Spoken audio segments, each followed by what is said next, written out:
Vote चोरी करके खिलाफ बात करते हैं।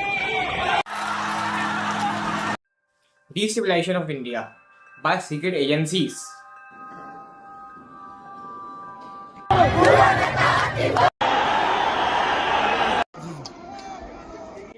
Calling Gen Zs लगे एनआरसी का विरोध करना, फार्म बिल का विरोध करना, इलीगल इमिग्रेंट्स को भगाने का विरोध करना, देश में इलीगल वोटर का विरोध करना, इलीगल इमिग्रेंट्स जो आए उनको भगा नहीं पा रहे, जो लैंग्वेज पे वॉर कर रहे हैं, स्टेट बाय स्टेट लीगल्स लड़ रहे हैं, रीजन डिस्ट्रक्शन हो रहा है, एंटी नेशनल एक्टिविटीज हो रही है, political party anti national support कर रही है।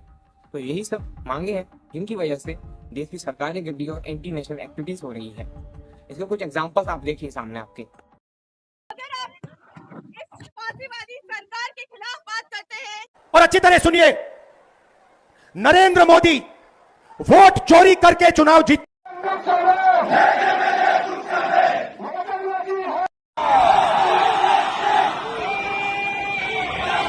आपका सवाल होगा ये सब कर कौन रहा है। भारत में भी एक एजेंसी है, इसका नाम है RNW, research and analysis wing. इसकी स्थापना किसने की थी? रामेश्वर नाथ काव सर ने। उन सर ने भी सीक्रेट एजेंसी, स्पाई वर्ल्ड बनाया इंडिया में, जो इंडिया पूरी वर्ल्ड में सबसे बड़ी स्पाई एजेंसी इंडिया की है।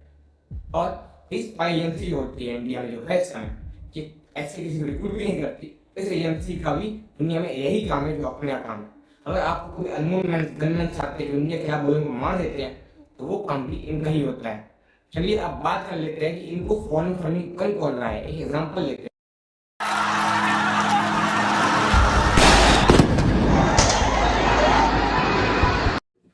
लेट्स अज्यूम सोनम वांगचुक जी सच में एंटी नेशनल है। वैसे उन पर कार्रवाई चल रही है पर अभी कुछ साबित नहीं हुआ है। अगर वो एंटी नेशनल है तो उनको फंडिंग कर कौन रहा होगा? हमारा सबसे प्यारा पड़ोसी मुल्क ISI, किसमें है? पाकिस्तान में। पाकिस्तान की खुफिया एजेंसी नाम है ISI। चाइनीज खुफिया एजेंसी का नाम आप सर्च करिए और आप बताइए मुझे। और अमेरिकी खुफिया एजेंसी कौन है? CIA। ब्रिटेन की कौन है? MI6। तो इन सब खुफिया एजेंसी का काम क्या है? किसी भी देश में अनरेस्ट लाना, पॉलिटिकली अनस्टेबल करना उस देश को। इससे फायदा किसको होना था? चाइना को इस समय फायदा नहीं है। इस समय फायदा है अमेरिका को, क्योंकि इंडिया जो है वो अमेरिका की बात नहीं मानता है। हो सकता है ISI भी हो सकती है। तो ये लोग इनको फंडिंग कर रहे हैं। तो बात करते हैं काम कब करते हैं। जैसे इंडिया में सबसे वीक पॉइंट्स कब होते हैं? कोई दंगा होता है या निर्भया हत्याकांड हुआ था, तब ये करते हैं। जैसे कि अभी लद्दाख में प्रोटेस्ट पूरा आगजनी हुई है, स्टूडेंट्स का मोर्चा निकला है। कि स्टूडेंट्स है जो गालियां जला रहे हैं, स्टूडेंट्स है जो सरकारें गिरा रहे हैं, स्टूडेंट्स है संसद जला रहे हैं। कौन BJP के दफ्तर फूक रहे हैं? स्टूडेंट्स है। स्टूडेंट नहीं हो सकते, इनके हथियार कहाँ से है? बंदूकें कहाँ से है? नेपाल में अगर बात करें, नेपाल में भी ऐसे कुछ हुआ है। नेपाल में वहाँ पे जो करप्शन पे, जो सोशल मीडिया पे जो प्रोटेस्ट कर रहे थे, ललिता निवास स्कीम का स्कैम था, और भूटानीज रेफ्यूजी स्कैम था, और टैक्स सेटलमेंट स्कैम उनके यहाँ पे हुई। ये स्कैम होते रहते हैं और बिलियंस में होते हैं, बिलियंस नेपाली रुपीस में होते हैं। तो उसके बाद उनके ऊपर जो प्रोटेस्ट चल रहे थे, सोशल मीडिया पे वीडियो बन रहे थे, वो चल ही रहे थे।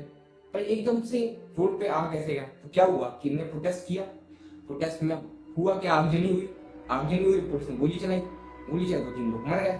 मर गए तो फिर सोशल मीडिया बैन कर दिया, और वो ट्रिगर पॉइंट पूरे देश के लोग इकट्ठे होकर लड़ने आ गए।